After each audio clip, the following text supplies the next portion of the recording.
Og det er så Diablo 3, hvordan man spiller det. Vi går ind til kisten nu. Og nu kommer der nogle fjender. Wow.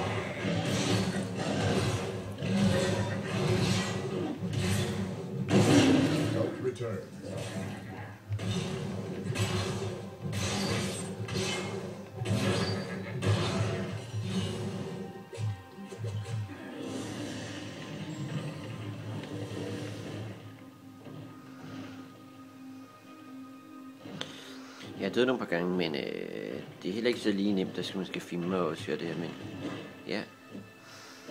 Det er så Diablo. Jeg håber på, at I har nydt det.